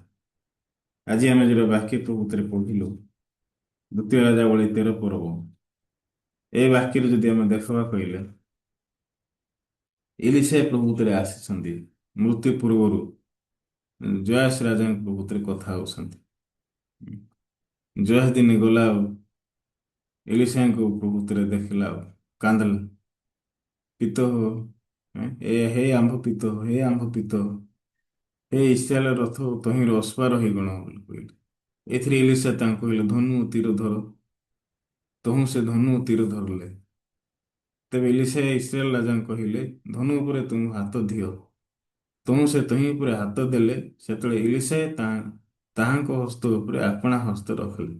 ଆଉ ସେ କହିଲେ ପୂର୍ବ ଆଡେ ଝରକା ଫିଟାଅ। ତରେ ସେ ତାହା ଫିଟେଇଲେ। ଏଲିଶା କହିଲେ ତୀର ମାର। ତହିଁରେ ସେ ତୀର ମାରିଲେ। ଏଥିରେ ଏଲିଶା କହିଲେ ସଦାପ୍ରଭୁଙ୍କ ଜୟ ତୀର ଅରାମର ବିପକ୍ଷ ବିଜୟର ବିଜୟ ତୀର। କାରଣ ତୁମ୍ଭେ ଅପେକ୍ଷାରେ ଅରାୟମାନଙ୍କୁ ନିଃଶେଷ କରିବା ପର୍ଯ୍ୟନ୍ତ ସେମାନଙ୍କୁ ସଂହାର କର। ତ ପରମେଶ୍ୱର ଏ ପ୍ରକାର ଭାବରେ ବର୍ତ୍ତମାନ ଜୟାସକୁ ଏଲିଶାଙ୍କ ଦ୍ୱାରା ପ୍ରଭୁତରେ ଶିଖଉଛନ୍ତି। ହୁଁ? ତ ଏଇ ଜାଗାରେ ଦେଖିଲେ ଅରାମ ମାନେ ପ୍ରଭୁତରେ ଯୁଦ୍ଧକୁ ଆସୁଛନ୍ତି। ସବୁକୁ ମାରିବା ପାଇଁ ଇସ୍ରାଏଲ ଲୋକମାନଙ୍କୁ ଯୁଦ୍ଧ କରିବା ପାଇଁ ଛିଡା ହଉଛନ୍ତି। ଜୟାସ ପାଖରେ ପାୱାର ନାହିଁ। ଏଲିଶା ପ୍ରଭୁତରେ କହିଲେ ତମେ ଧନୁ ଧର, ସର ମାର କହିଲେ, ଝରକା ଫିଟାଅ, ହାତ ରଖ। ତାପରେ ଏଲିଶା ପ୍ରଭୁତରେ ହାତ ରଖିଲେ। ତା ମାନେ କଣ ଜାଣିଛ? ଜୟାସ ପଛରେ ପ୍ରଭୁଙ୍କର ଦାସ ଅଛନ୍ତି। ତ ପ୍ରଭୁଙ୍କ ଦାସଙ୍କ ଭିତରେ କୋଉ ସ୍ୱର ଅଛି? ଜୟ ସ୍ତମ୍ଭର ବିଜୟର ସ୍ୱର ଅଛି। ସେଥିପାଇଁ ସିଏ ଯଦି ମାରିବ ସେଟା ହଉଛି ବିଜୟ ହବ, କିନ୍ତୁ ସିଏ ଯଦି ମାରିବ ନାହିଁ ସେଟା ବିଜୟ ହବ ନାହିଁ। ସେଥିପାଇଁ ଯେ ଏ ଜାଗା ଯଦି ଦେଖିବାକୁ କହିଲେ ସେତେବେଳକୁ କଣ ହେଲା ଜାଣିଛନ୍ତି? 18 ପଦରେ ଦେଖିଲେ ଆହୁରି ସେ କହିଲେ ତୀର ସବୁ ନିଅ, ତହିଁରେ ସେ ତାହା ସବୁ ନେଲେ। ତୁମ ସେ ଇସ୍ରାଏଲ ରାଜାଙ୍କୁ କହିଲେ ତୁମ ଭୂମିକୁ ଆଘାତ କର, ତହିଁରେ ସେ 3 ଥର ଆଘାତ କରି ନିବୃତ୍ତ ହେଲେ। ଉଁ, ତୀର ମରା ହେଲା। ତୀର ମାରିଲା ପରେ ଇଲିଶା କହିଲେ ତୁମେ ଭୂମିକୁ ଆଘାତ କର। ତ ଇଏ 3 ଥର ଆଘାତ କଲା, ପଛକୁ ହଟିଲା, ସେ ହାଲିଆ ହେଲା, ସେ ନିବୃତ୍ତ ହେଲା ମାନେ ତାକୁ ବହୁତ ହାଲିଆ ଲାଗିଲା। ଏମିତି ଏମିତି ତାକୁ ଭୂମିରେ ଯେତେବେଳେ 3 ଥର ମାରିଲା ତାକୁ ବହୁତ ହାଲିଆ ଲାଗିଲା। ଆଉ କେତେ ଥର ମାରିବି ଆଉ? ସେତେବେଳେ ପରମେଶ୍ୱରଙ୍କ ଲୋକ ପ୍ରତି କ୍ରୋଧ ହେଲେ ଲେଖା ହେଇଛି। ଇଲିଶା ରାଗିଗଲେ ସେତେବେଳେ। ସେ କହିଲେ ତମେ 5 ଥର କି 6 ଥର ଆଘାତ କରିଥିଲେ ଏଁ, ଭଲ ହେଇଥାନ୍ତା। ତେବେ ତମେ ଅରାମକୁ ନିଃଶେଷ ହେବା ପର୍ଯ୍ୟନ୍ତ ତାଙ୍କୁ ତ ଆଘାତ କରିଥାନ୍ତ। ମାତ୍ର ଏବେ ତୁମେ କେବଳ 3 ଥର ଆଘାତ କରିଅଛ। ସେଥିପାଇଁ ଇଲିଶା ମରିଗଲେ। ଲୋକମାନେ ତାଙ୍କୁ କବର ଦେଲେ। ସେତେବେଳେ ମୋଆବର ଲୁଟକାରୀ ଦଳ ପ୍ରକୃତିରେ ବାହାରିକି ଆସିଲେ, ଇସ୍ରାଏଲକୁ ଆକ୍ରମଣ କଲେ। ସେତେବେଳେ କଣ ହେଲା ଜାଣିଛନ୍ତି? ସେ ସମୟରେ ଲୋକମାନେ ଜଣେ ମନୁଷ୍ୟକୁ କବର ଦେବା ବେଳେ ଏପରି ଘଟିଲା ଯେ ଦେଖ ସେମାନେ ଏକ ଲୁଟକାରୀ ଦଳକୁ ଦୂରକୁ ଦେଖିଲେ। ସେମାନେ ସେ ମନୁଷ୍ୟକୁ ଇଲିଶାଙ୍କର କବରରେ ପକାଇ ଦିଅନ୍ତେ। ସେ ମନୁଷ୍ୟ ଇଲିଶାଙ୍କର ଅସ୍ଥି ସ୍ପର୍ଶ କରିବା ମାତ୍ରେ ସଜୀବ ହୋଇ ଆପଣା ଚରଣରେ ଠିଆ ହେଲା। ଜୟାଶଙ୍କର ଅଧିକାର ସମସ୍ତ କାଳ ଅରାମର ରାଜା ଇସ୍ରାଏଲ ପ୍ରତି ଉପଦ୍ରବ କଲେ। ମାତ୍ର ସୁଦାକୁ ଅବ୍ରାମ, ଇସାକ ଓ ଯାକବଙ୍କ ସହିତ ଆପଣା ପୁତ୍ର ନିୟମ ସକାଶୁ ସେମାନଙ୍କ ପ୍ରତି ଅନୁଗ୍ରହ କଲେ ଓ ସେମାନଙ୍କ ଉପରେ ଦୟା ବହି ସେମାନଙ୍କ ପ୍ରତି ସୃଷ୍ଟିର ସୁଦୃଷ୍ଟି କଲେ। ଆଉ ସେମାନଙ୍କୁ ବିନାଶ କରିବାକୁ ଅସମ୍ମତ ହେଲେ। ଏ ପର୍ଯ୍ୟନ୍ତ ଆପଣା ସମୟରେ ସେମାନଙ୍କୁ ଦୂର କଲେ ନାହିଁ। ତ ଏଇ ଜାଗାରେ ଦେଖିଲେ 20 ପଦରେ ଲେଖା ହେଇଛି, ଅନନ୍ତର ଇଲିଶା ମରନ୍ତେ ଲୋକମାନେ ତାଙ୍କୁ କବର ଦେଲେ। ସେତେବେଳେ ମୋଆବର ଲୁଟ କରି ବର୍ଷ ଦଳର ଆରମ୍ଭରେ ଦେଶ ଆକ୍ରମଣ କଲେ। 19 ପଦ ଦେଖିଲେ ପରମେଶ୍ୱରଙ୍କ ଲୋକ ତାଙ୍କୁ କହିଲେ ଆଉ ତାଙ୍କ ପ୍ରତି କ୍ରୋଧ ହେଲେ ଲେଖା ହେଇଛି। ତୁମେ ତ 5 ଥର କି 6 ଥର ଆଘାତ କରିଥାନ୍ତ, ତାହେଲେ ତାହା କରିଥିଲେ ତୁମେ ଆରାମକୁ ନିଃଶେଷ କରିବା ପର୍ଯ୍ୟନ୍ତ ଆଘାତ କରିଥାନ୍ତ। ତ ମାନେ ପରମେଶ୍ୱରଙ୍କର ହୃଦୟ କଣ ଅଛି? ତମେ 5 ଥର କି 6 ଥର ଆଘାତ କର, ମାର। କିନ୍ତୁ ଜୟାସ ପ୍ରଭୁ କେତେ ଥର ମାରିଲେ? 3 ଥର ମାରିଲେ ଆଉ ଫେରିଲେ। ସେତିକିରେ ତାକୁ ବହୁତ ହାଲିଆ ଲାଗିଲା। କେତେ ଆମେ ସ୍ପିରିଚୁଆଲ ଜୀବନ ବଞ୍ଚିଲେ ନିଜକୁ ଦେଖିଲେ ଆମେ କେମିତି ଲାଗୁଛି? ଆଉ ମୋ ଦ୍ୱାରା ହବ ନାହିଁ, ଆଉ ମୁଁ କରିପାରିବି ନାହିଁ, ମୁଁ ଆତ୍ମିକ ଜୀବନ ବଞ୍ଚି ପାରିବି ନାହିଁ, ମୁଁ ଆଉ ପାଷ୍ଟରଙ୍କର ସ୍ୱର ଶୁଣିପାରିବି ନାହିଁ, ମୁଁ ଆଉ ବାକ୍ୟ କେବେ କେବେ ଆଉ ଶୁଣିବାର ନାହିଁ। ଆମେ ନାହିଁ କେମିତି ହାଲିଆ ହଉଛୁ। ଏଁ? ଏଇଟା ହଉଛି ମନୁଷ୍ୟ ଉପରେ ଡିପେଣ୍ଡେଣ୍ଟ ହେବାଟା, ନିଜକୁ ବିଶ୍ୱାସ କରିବାଟା, ନିଜ ଉପରେ ନିର୍ଭର କରିବାଟା। ଜୟାସ ରାଜାଙ୍କ ପ୍ରତି ପ୍ରଭୁଙ୍କ ଦାସ ଥିଲେ। ତାଙ୍କ ହାତରେ ତାଙ୍କ ପରମେଶ୍ୱର ଦାସ ହାତ ମିଳେଇଥିଲେ। ଜୟ ତୀର ମରା ହେଇ ସାରିଥିଲା। କିନ୍ତୁ ଏ କାହିଁକି ପଛକୁ ହଟିଲା? ଏ ନେଇକି ମନୁଷ୍ୟ ଉପରେ ନିର୍ଭର କଲେ, ମନୁଷ୍ୟ ଉପରେ ଭରସା କଲେ। ସେଥିପାଇଁ ଦୂରଦୃଷ୍ଟି ଏହାର ନଥିଲା। କୁଦୃଷ୍ଟି ପ୍ରଭୁତିରେ ରଖିଲେ ତାର ଲାଇଫ। ସେଥିପାଇଁ ଆମେ ଯେତେବେଳେ ନିଜକୁ ଲିମିଟ ଭିତରେ ରଖୁଛୁ, ଆମେ କେବେ ଆତ୍ମିକ ଜୀବନ ବଞ୍ଚି ପାରିବା ନାହିଁ। ମନୁଷ୍ୟ ଜୀବନ ଯେତେବେଳେ ଲିମିଟ ଅଛି, ଲିମିଟ ଅତିକ୍ରମ କଲେ ମନୁଷ୍ୟ ହାଲିଆ ହବ। କିନ୍ତୁ ପରମେଶ୍ୱର ଆମକୁ ଲିମିଟ ପ୍ରଭୁତିରେ ଦେଇନାହାନ୍ତି। ଜଗତରେ ବଞ୍ଚିଲା ବେଳେ ପରମେଶ୍ୱର ଆମକୁ ଲିମିଟ ବାହାରେ ଜୀବନ ବଞ୍ଚିବା ପାଇଁ ଶକ୍ତି ଦେଇଛନ୍ତି। ସେଥିପାଇଁ ଯୀଶୁଙ୍କ ଭିତରେ କୌଣସି ଲିମିଟ ନାହିଁ, କି ପରମେଶ୍ୱରଙ୍କ ପ୍ରତିଜ୍ଞା ଭିତରେ କୌଣସି ଲିମିଟ ନାହିଁ। ସେଥିପାଇଁ ପରମେଶ୍ୱର ଅବ୍ରାହ୍ମକୁ 75 ବର୍ଷ ବୟସରେ ପ୍ରତିଜ୍ଞା ଦେଲେ, 100 ବର୍ଷରେ ଛୁଆ ଦେଲେ। ପରମେଶ୍ୱରଙ୍କ ଭିତରେ କୌଣସି ଲିମିଟ ନାହିଁ, କି ବୟସର ସୀମା କିଛି ନାହିଁ। ପରମେଶ୍ୱର ସେ ପ୍ରକାର ଭାବରେ ଆମ ଲାଇଫରେ କାମ କରିବା ପାଇଁ ଚାହାନ୍ତି। ପରମେଶ୍ୱର କହିଲେ କଣ କହିଲେ ସଦାପ୍ରଭୁ ଅବ୍ରାହମର ସଦାପ୍ରଭୁ ଅବ୍ରାହମ ଇସାକ ଯାକବଙ୍କ ସହିତ କୃତ ନିୟମ ସକାଶେ ସେମାନଙ୍କ ପ୍ରତି ଅନୁଗ୍ରହ କଲେ ଲେଖା ହେଇଛି। ତ ପରମେଶ୍ୱର କାହାକୁ ମନେ ପକାଉଛନ୍ତି? ଯଦି ଇସ୍ରାଏଲ ଲୋକମାନଙ୍କୁ ପ୍ରଭୁ ଯେତେବେଳେ ଦେଖୁଥିବେ, ପରମେଶ୍ୱର କାହାକୁ ଫାଷ୍ଟ ମନେ ପକାଉଥିବେ? ଏ ତିନିଟା ଲୋକକୁ ଦେଖୁଥିବେ, ଅବ୍ରାହମକୁ, ଇସାକକୁ, ଯାକବଙ୍କୁ ଦେଖୁଥିବେ। ଆଁ? ଏ ଏ ତିନିଟା ପିଢ଼ିରେ ପରମେଶ୍ୱର ନାହିଁକି ପ୍ରତିଜ୍ଞା କ୍ରମାଗତ ଭାବରେ ଦେଇଛନ୍ତି ଇସ୍ରାଏଲ ଲୋକମାନଙ୍କ ପ୍ରତି। ଅବ୍ରାହମଙ୍କ ପିରିୟଡ଼ରେ ପ୍ରତିଜ୍ଞା ଦିଆହେଇଛି, ଇସାକ ପିରିୟଡ଼ରେ ପ୍ରତିଜ୍ଞା ଦିଆହେଇଛି, ଯାକବଙ୍କ ପିରିୟଡ଼ରେ ପ୍ରତିଜ୍ଞା ଦିଆହେଇଛି। ତ ଆମ ପିରିୟଡ଼ରେ କାହାକୁ ପ୍ରତିଜ୍ଞା ଦିଆହେଇଛି? ଆମ ପିରିୟଡ଼ରେ ଯୀଶୁଙ୍କୁ ପ୍ରତିଜ୍ଞା ଦିଆହେଇଛି। ସେଥିପାଇଁ ପରମେଶ୍ୱର ନାହିଁକି ଆମକୁ ଦେଖୁନାହାନ୍ତି। ସେଥିପାଇଁ ଆମେ ଯେତେବେଳେ ପ୍ରେୟାର କରୁଛୁ, ଶେଷରେ ଆମେ କାହା ନାଁରେ ମାଗୁଛୁ? ଯୀଶୁଙ୍କ ନାଁରେ। ପ୍ରଭୁ ଯୀଶୁଙ୍କ ନାଁରେ ମାଗିଲି ଆମେ କହୁଛୁ। ସେଥିପାଇଁ ଆମକୁ ନାହିଁକି ଯୀଶୁଙ୍କୁ ଦେଇଛନ୍ତି ପରମେଶ୍ୱର। ସେଥିପାଇଁ ଆମେ ଯେତେବେଳେ ଯୀଶୁଙ୍କ ଆଡ଼କୁ ଫେରୁଛୁ, ଯୀଶୁଙ୍କ ଉପରେ ନିର୍ଭର କରୁଛୁ, ସେ ସମୟରେ ସମସ୍ୟା ହେଇକି ରହିପାରିବ ନାହିଁ। ସତରେ ସେଥିପାଇଁ ପରମେଶ୍ୱର ଏ ପ୍ରକାର ଭାବରେ ଏ ବାକ୍ୟ ଦ୍ୱାରା ଆମମାନଙ୍କୁ କହିବା ପାଇଁ ଚାହାନ୍ତି। ପରମେଶ୍ୱର କହେ, ପରମେଶ୍ୱରଙ୍କୁ ଆଶା କଲେ ତୁମେ 3 ଥର କାହିଁକି ଆଘାତ କଲ? 6 ଥର ଆଘାତ କରିଥିଲେ ତୁମେ ଭଲ ହେଇଥାନ୍ତା। ତ ଅରାମକୁ ନିଶେଷ ପ୍ରଭୁତ୍ୱରେ ତମେ ବୋଧ ପାରିଥାନ୍ତ। କିନ୍ତୁ ତମେ 3 ଥର ଆଘାତ କଲ, ତାମାନେ 3 ଥର ତମେ ଜିତିବ, ତାପରେ ହାରବ ବୋଲି କହିଲେ। ସେଥିପାଇଁ 3 ଥର ସେମାନେ ଯୁଦ୍ଧ ଜିତିଲେ, ତାପରେ ପୁରା ତାଙ୍କର ଲୁଟକାରୀ ମାନେ ଆଇଲେ, ତାଙ୍କର ସବୁ ବିଷୟକୁ ଲୁଟିକି ନେଲେ। କେତେ ଦୟନୀୟ। ଏବେ ଚିନ୍ତା କରନ୍ତୁ, ତାରାକ ଦାଦାଙ୍କ ଘରେ ଯଦି ଇଏ ଗୋଟେ ଚୋର ମାନେ ଆଇବେ, ଆଉ ତାଙ୍କର ସବୁ ତାଲା ଫାଲା ଭାଙ୍ଗିକି ଲୁଟିକି ନେବେ, ଦାଦା କୁଆଡ଼େ ଯିବେ? କାହାକୁ ନିର୍ଭର କର? ସେତେବେଳେ ଦାଦା କଣ ଖୁସି ହେବେ କି? ବହୁତ ଭଲ ଭଲ, ଧନ୍ୟବାଦ ପ୍ରଭୁ, ବେଶୀ ଖୁସି ଲାଗିଲା। ଆଜି ତ ମତେ ମୋର ଜୀବନରେ ଚୋରମାନଙ୍କୁ ଦେଲ, ସବୁ ଲୁଟିକି ନେଲେ, ମୋର ଘର ସଫା କଲେ, ମୁଁ ସଫା କରିପାରୁନଥିଲି। ଦାଦା ଏମିତି ଖୁସି ହେବେ କି? କେବେ ବି ନାହିଁ। ଦାଦା ଉଲ୍ଟା ପ୍ରଭୁଙ୍କୁ ଅଭିଯୋଗ କର, ପ୍ରଭୁ କାହିଁକି ଏମିତି ଦେଲ ମତେ? କାହିଁକି ଏ ପ୍ରକାର ଚୋରମାନଙ୍କୁ ପଠେଇଲୁ? କେତେ ପରିଶ୍ରମ କରିକି ଏତେ ସବୁ କିଣିଥିଲି, ମୋ ଘର ଖାଲି ହେଲା। ହୁଁ, ପେଟ ପିଟି ପିଟି କାନ୍ଦ ଦାଦା। ଆମେ ହଉଛୁ ସେମିତି ଲୋକ। ଆମକୁ ଯେତେବେଳେ ଖାଲି କରାହଉଛି, ଆମେ ନାହିଁ କି ଶୂନ୍ୟ ହଉଛୁ, ଆମକୁ ଭଲ ଲାଗୁନାହିଁ। କିନ୍ତୁ ଖାଲି ହେବାଟା କଣ ଜାଣିଛ? ଖାଲି ହେଲେ ଏକା ସେଠି ଦ୍ରାକ୍ଷା ରସ, ପାଣି ପକା ହବ, ସେଟା ଦ୍ରାକ୍ଷା ରସ ହବ। ସେଥିପାଇଁ ପରମେଶ୍ୱର ଆମକୁ ଗୋସ୍ପେଲ ଭିତରେ ପୂର୍ଣ୍ଣ କରୁନାହାନ୍ତି, ଖାଲି କରୁଛନ୍ତି। କାହିଁକି?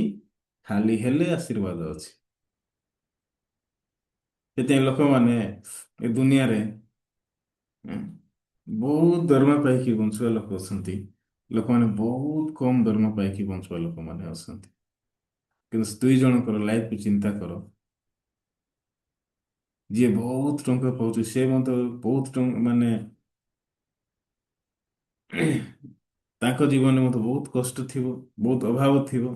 ଯିଏ ବହୁତ କମ ଟଙ୍କା ପ୍ରକୃତିରେ ପାଉଛି, ତାଙ୍କ ଲାଇଫରେ ମଧ୍ୟ ବହୁତ ଅଭାବ ଥିବ। 2 ଜଣଙ୍କ ଭିତରେ ମଧ୍ୟ ଅଭାବ ଅଛି।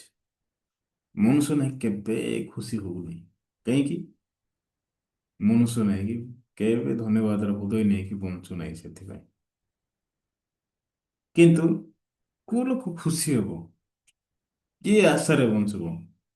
ଯୋଉ ଲୋକ ଜାଣିଲା, ପ୍ରଭୁ ମୁଁ ନରକକୁ ଯାଉଥିଲି, ପରମେଶ୍ୱର ମତେ ତମେ ଧାର୍ମିକ କଲ, ଯୀଶୁଙ୍କୁ ମୋ ଲାଇଫରେ ତମେ ଆଣିଲ, ସତରେ କେତେ ମୂଲ୍ୟବାନ ମୋ ପାଇଁ ଯୀଶୁ ଖ୍ରୀଷ୍ଟ ଅଟନ୍ତି। ୟାଠାରୁ ଆଉ ବଡ଼ ବିଷୟ କିଛି ନାହିଁ ପ୍ରଭୁ ମୋ ଲାଇଫରେ। ସେତେବେଳେ ସେ ବହୁତ ଧନ୍ୟବାଦ ହୃଦୟ ନେଇକି ବଞ୍ଚୁ। ଆଜି ମାର୍ଥା କଷ୍ଟ ପାଇବାର ଗୋଟେ କାରଣ, ସେ କେବେ ପ୍ରତିଜ୍ଞାକୁ ରଖି ନାହିଁ। ଜୟେଶ ପ୍ରଭୁତ୍ୱରେ ଯୁଦ୍ଧ ହାରିବାଟା ଗୋଟେ କାରଣ, ଏ କେବେ ମଧ୍ୟ ପ୍ରଭୁଙ୍କ ଦାସଙ୍କର ଶୁଣି ପାରିଲାନି, ବୁଝିଲାନି। ପରମେଶ୍ୱର ଦାସ କହିଲେ, ଭୂମିରେ ଆଘାତ କର କହିଲା, କି 3 ଥର ଆଘାତ କଲା, ପଛକୁ ହଟିଲା। ପ୍ରଭୁଙ୍କ ଦାସ କଣ କହିଲେ, ତମେ କାହିଁକି ପଛକୁ ଆସିଲ ବୋଲି ସେ କ୍ରୋଧ ହେଲେ ଲେଖା ହେଇଛି। ତୁମେ 5 ଥର କି 6 ଥର ଆଘାତ କରିଥିଲେ ଭଲ ହୁଅନ୍ତା ବୋଲି କହିଲେ। ସେଥିପାଇଁ ପରମେଶ୍ୱର ଆମକୁ ନେଇକି ଏକା ଭାବରେ କ୍ରମାଗତ ଭାବରେ ସୁଖ ଦୁଃଖ ପାଖରେ ପାଖରେ ରଖି ଆସନ୍ତି। କାହିଁକି? ସୁଖ ସମୟରେ ଆନନ୍ଦିତ ହଉ, ଦୁଃଖ ସମୟରେ ବିବେଚନା କର ଲେଖା ହେଇଛି। ପ୍ରଭୁ ଆମକୁ ଗୋଟେ ସମୟକୁ ଦେଇଛନ୍ତି, ଆମେ ନିଜ ଆତ୍ମ ବିଷୟରେ ଚିନ୍ତା କରିକି ବଞ୍ଚୁଛୁ ଜଗତରେ। ସତରେ ଭାଇ ଭାଇ ଭଉଣୀ ମାନେ, ଆମେ ଯୋଉ ଲାଇଫ ଭିତରେ ବଞ୍ଚୁଛୁ, ଏ ଲାଇଫ ଆମେ ଆମର ବଞ୍ଚୁନୁ। ଆମେ ଆମର ନାହିଁ ଲେଖାଇଛି। ମୁଁ ନିଜେ ନିଜର ନାହିଁ ଲେଖାଇଛି। ସତରେ ଆମେ ଯଦି ଜାଣିବୁନି ମୁଁ ନିଜେ ନିଜର ନାହିଁ ହେଲେ ମୁଁ ସମସ୍ତ ବିଷୟ ଗସ୍ପେଲ ପାଇଁ ସ୍ପେଣ୍ଡ କରିବି। ମୁଁ ମୋର ସବୁ ବିଷୟକୁ ଗସ୍ପେଲକୁ ଦେବି। ପରମେଶ୍ୱର ମୋ ଲାଇଫକୁ ତମେ କଢେଇକି ନିଅ। ସେତେବେଳେ ଗୋଟେ ଡଙ୍ଗା ଯେମିତି ପାଣିରେ ଭାସୁଛି, ନାଉରିଆ ଡଙ୍ଗା ଉପରେ ବସିକି ଖାଲି କାତ ମାରୁଛି, ଯାହା ଏ ଡଙ୍ଗା ପ୍ରକୃତିରେ ଆଗକୁ ଯେମିତି ବଢୁଛି, ଠିକ ସେଇପରି ଆମ ଲାଇଫ ଭିତରେ ପରମେଶ୍ୱରଙ୍କ ଦାସ କାମ କରିବେ। ପ୍ରଭୁ ଯେତେବେଳେ କାମ କରିବେ, ସେ ସମୟରେ ଆମର ଲାଇଫ ପ୍ରକୃତିରେ ଆଗକୁ ବଢିବ। ଆଜି ମୁଁ ଏତିକି କହିବି, ପ୍ରାର୍ଥନା କର। ଧନ୍ୟବାଦ ଦଉଛୁ ପ୍ରଭୁ, ଅନୁଗ୍ରହ ଦୟା କଲ, ବେଶୀ ଧନ୍ୟବାଦ ଦଉଛୁ। ସତରେ ଦ୍ୱିତୀୟ ରାଜା ଭଳି 13 ପର୍ବର ବାକ୍ୟକୁ ଆମେ ଯେତେବେଳେ ଦେଖୁଛୁ, ହଁ ନିଶ୍ଚିନ୍ତ ଭାବରେ ସେଠି ଇଲିଶା ଅଛନ୍ତି। ଜୟ ଜୟ ଜୟ ତୀର ପ୍ରକୃତିରେ ମାରୁଛନ୍ତି, ମାରିବା ପାଇଁ ପ୍ରକୃତିରେ କହୁଛନ୍ତି। ଆଉ ଜୟାସଙ୍କ ଉପରେ ସେ ହସ୍ତ ନିର୍ଭର କରୁଛନ୍ତି, ହାତ ରଖୁଛନ୍ତି, ଆଉ ସେ ଝରକା ଫିଟେଇକି ତୀର ଯେତେବେଳେ ଛାଡୁଛନ୍ତି, ଇଲିଶା କହିଲେ ଏଇଟା ହଉଛି ଜୟସ୍ତମ୍ଭ, ଏ ଜୟ ତୀର। ତା ମାନେ ଯୁଦ୍ଧରେ ନିଶ୍ଚିନ୍ତ ଜୟ ଅଛି। ସେଥିପାଇଁ ଜୟଶ୍ରୀ ପ୍ରଭୃତିରେ କୁହାହେଲା, ତମେ ଭୂମିରେ ଆଘାତ କର। ସେ 3 ଥର ଆଘାତ କଲେ ଆଉ ପଛକୁ ଫେରିଲେ। ସେ ସମୟ ପ୍ରଭୁଙ୍କ ଦାସ ବହୁତ କ୍ରୋଧ ହେଲେ ଲେଖାଇଛି। ତ କାହିଁକି 3 ଥର ଆଘାତ କଲ? 5 କି 6 ଥର ଆଘାତ କରିଥାନ୍ତ, ତେବେ ତମେ 5-6 ଥର ତାଙ୍କୁ ତମେ ଯୁଦ୍ଧର ଜୟ କରିଥାନ୍ତ। ତ ଏ ପ୍ରକାର ଭାବରେ ସେ ତାଙ୍କୁ କଣ୍ଟିନ୍ୟୁସଲି ଆଘାତ କରିବା ପାଇଁ କହୁଛନ୍ତି। ପରମେଶ୍ୱର ଆମ ଲାଇଫରେ ମଧ୍ୟ ଆମେ ଦୁଃଖ ସମୟରେ ଦୁଃଖ ହଉଛୁ, ଆଉ ସୁଖ ସମୟରେ ଖୁସି ହଉଛୁ। କିନ୍ତୁ ପରମେଶ୍ୱର ଆମମାନଙ୍କ ଲାଇଫରେ 2 ପ୍ରକାର ବିଷୟକୁ ଦେଇ ଆସେ। ଗୋଟେ ହଉଛି ସୁଖ ହେବାର ସୁଖର ସମୟ, ଗୋଟେ ହଉଛି ଦୁଃଖର ସମୟ। ସୁଖ ସମୟରେ ଆନନ୍ଦିତ ହୁଅ ଲେଖା ହେଇଛି, ଦୁଃଖ ସମୟରେ ବିବେଚନା କର ଲେଖା ହେଇଛି। ପ୍ରଭୁ ସତରେ ଆମେ ହଉଛୁ ଜଣେ ଲୋକ ନିଜ ଆତ୍ମ ବିଷୟରେ କେବେ ବି ଚିନ୍ତା ନ କରିବା ଲୋକ, ପ୍ରଭୁଙ୍କ ବାକ୍ୟ ଆଡ଼କୁ କେବେ ମଧ୍ୟ ନ ଫେରିବା ଲୋକ, ମନୁଷ୍ୟ ଉପରେ ନିର୍ଭର କରିକି ବଞ୍ଚୁବା ଲୋକ ହଉଛି ପ୍ରଭୁ ହଉଛୁ ଆମେ। କିନ୍ତୁ ପରମେଶ୍ୱର ମନୁଷ୍ୟ ଲାଇଫରେ ଏକ ବିଷୟକୁ ତମେ ଦେଇ ଆସ, ମନୁଷ୍ୟ ସତରେ ଯେତେବେଳେ ଫେରିବ, ସେ ସମୟରେ ପରମେଶ୍ୱରଙ୍କ ଠାରୁ ସେ ମହାନ ଆଶୀର୍ବାଦକୁ ପାଇବ। ଆଜି ଲାଜାର ପୀଡ଼ିତ ଥିଲେ, ମରିଗଲେ, କିନ୍ତୁ ଯୀଶୁଙ୍କ ପାଇଁ ଲାଜାର କେମିତି ମରି ନଥିଲେ। ଦିନେ ମାର୍ଥା ମରିୟମ ଯୀଶୁଙ୍କୁ ଦେଖି ବହୁତ ଯନ୍ତ୍ରଣା ପାଇଲେ। ଯୀଶୁ କହିଲେ, ମୁଁ କଣ ତମମାନଙ୍କୁ କହିନଥିଲି, ତୁମେ ଯଦି ବିଶ୍ୱାସ କର ଈଶ୍ୱରଙ୍କ ମହିମା ଦେଖ। ସେ ସମୟରେ ଯୀଶୁ କହିଲେ, ଲାଜାର କୋଉ ଜାଗାରେ? ଲାଜାରକୁ ଭେଟିବା ପାଇଁ ଯୀଶୁ ଗଲେ। ଲାଜାର ଉପରେ ପଥର ରଖା ହେଇଛି, କପଡ଼ା ବାନ୍ଧି ଦିଆହେଇଛି, ଆଉ ମାଟି ଦିଆହେଇଛି। ଯୀଶୁ କହିଲେ, ପଥରକୁ ଘୁଞ୍ଚେଇ ଦିଅ କହିଲେ। ଏ ମୃତ ଲାଜାର ଯିଏକି 4 ଦିନ ହେଲା ମଲାଣି, ବାସି ହେଇଥିଲା, ଯୀଶୁ ତାଙ୍କୁ ବାକ୍ୟ ଦେଲେ, ଲାଜାର ତୁମେ ବାହାରିକି ଆସ। ସତରେ ସେ ସମୟରେ ଲାଜାର ପ୍ରକୃତିରେ ବାହାରିକି ଆସିଲେ। ଲୋକମାନେ ଏ ପ୍ରକାର ଭାବରେ ନିଜର ଚିନ୍ତାରୁ ବାହାରିବାଟା ହଉଛି ପରମେଶ୍ୱରଙ୍କର ବାକ୍ୟ ଆଡ଼କୁ ଫେରିବାଟା। କିନ୍ତୁ ଲୋକମାନେ ସହଜରେ ନିଜର ଚିନ୍ତାକୁ ପରିତ୍ୟାଗ କରୁନାହାନ୍ତି, କି ନିଜର ଚିନ୍ତାରୁ କେବେ ବାହାରୁନାହାନ୍ତି। ସେଥିପାଇଁ ଲୋକଙ୍କ ଜୀବନରେ ପରିତ୍ରାଣ ହଉଛି ବେଶୀ କଷ୍ଟ। କିନ୍ତୁ ସତରେ ଯେତେବେଳେ ଲୋକମାନେ ନିଜର ଚିନ୍ତାରୁ ବାହାରିବେ, ବାକ୍ୟ ଆଡ଼କୁ ପ୍ରକୃତିରେ ଫେରିବେ, ସେ ସମୟରେ ପରିତ୍ରାଣ ଲୋକଙ୍କ ପାଇଁ ବହୁତ ସହଜ। ପରମେଶ୍ୱର ପିତା ଆମମାନଙ୍କୁ ଏ ପ୍ରକାର ତୁମେ ଆଶୀର୍ବାଦ କରି ଆସ, ସେଥିପାଇଁ ବେଶୀ ଧନ୍ୟବାଦ ଦଉଛି। ପ୍ରଭୁ ତୁମେ ଯୁଗାନ୍ତ ପର୍ଯ୍ୟନ୍ତ ଆମମାନଙ୍କୁ ଗଢ଼େଇକି ନିଅ। ଗସ୍ପେଲ ଭିତରେ ଆଶୀର୍ବାଦ କର, ପ୍ରତ୍ୟେକ ଅଭାବ, ପ୍ରତ୍ୟେକ ବିଷୟ ତମେ ପୂର୍ଣ୍ଣ କର। ପ୍ରତିଜ୍ଞା ଭିତରେ ଯାକବକୁ ପ୍ରତିଜ୍ଞା ଦେଇଥିଲ, ଇସାକୁ ପ୍ରତିଜ୍ଞା ଦେଇଥିଲ, ଅବ୍ରାହ୍ମକୁ ପ୍ରତିଜ୍ଞା ଦେଇଥିଲ, ସେ ସମାନ ପରମେଶ୍ୱର ଆଜି ଆମମାନଙ୍କ ଲାଇଫରେ ତମେ କାମ କରୁଛ, ସେଥିପାଇଁ ବେଶୀ ଧନ୍ୟବାଦ ଦଉଛି।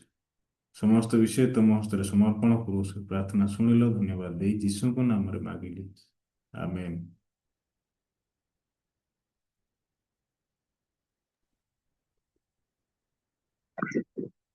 ନମସ୍କାର।